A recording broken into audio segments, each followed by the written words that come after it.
Now, many who escaped the wildfires are now sharing their stories. And joining us this morning with the story of one man's heroic actions is KITV4's Chloe Markley. Chloe, good morning.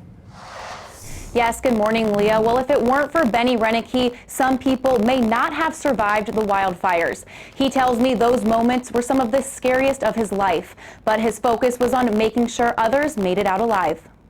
You can't see past maybe like 2 feet or so. It's getting, the sun is not down yet, but just the thick of the smoke, it's just pitch black. You can't even open your eyes for that long without it just on fire, just burning, right? From just all the smoke. Some people swam for it. Benny Reinicke, along with many others, were stuck in standstill traffic, watching the flames grow bigger and unsure what their next move should be. There's still a hope of an inch moving and another inch moving and eventually escaping out of there. That was not the case. Well, some people got, they're frustrated because minute by minute, your car is just heating up, right? You're just melting in your car.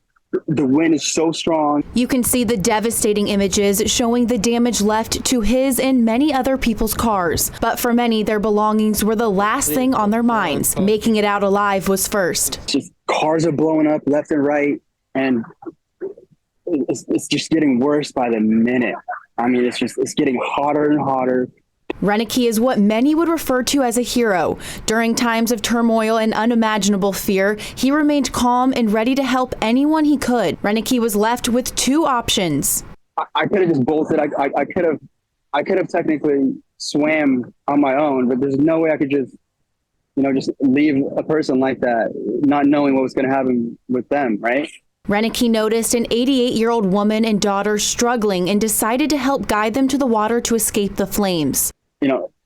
I could have perhaps made it, but the people I was, assisting, there was no way they could swim forward or around this fire or anything like that. And they were telling me, please stay with us. You can't. I can't just leave a situation like that when they're asking me to stay with them. He found a spot away from any electric poles and trees and hunkered down alongside the woman, her daughter, and a few others, including someone with disabilities and another who was struggling to breathe. Keep ourselves warm, keep each other warm by just staying close. But they were just shaking so hard. The water's getting colder by the minute. For 8 hours, they held on to one another, not losing any hope.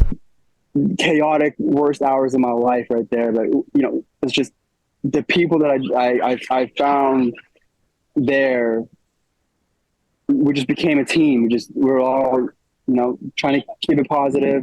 Reinicke and the others he was with were saved by firemen and taken to Maui Prep for shelter. He says despite the tragedy, there is one silver lining, feeling the outpouring of support from not only people in Hawaii, but globally. He, along with many others, are left with no house, no car, and mourning the loss of loved ones. But he says with the community support, they will make it through this. It's super humbling to see.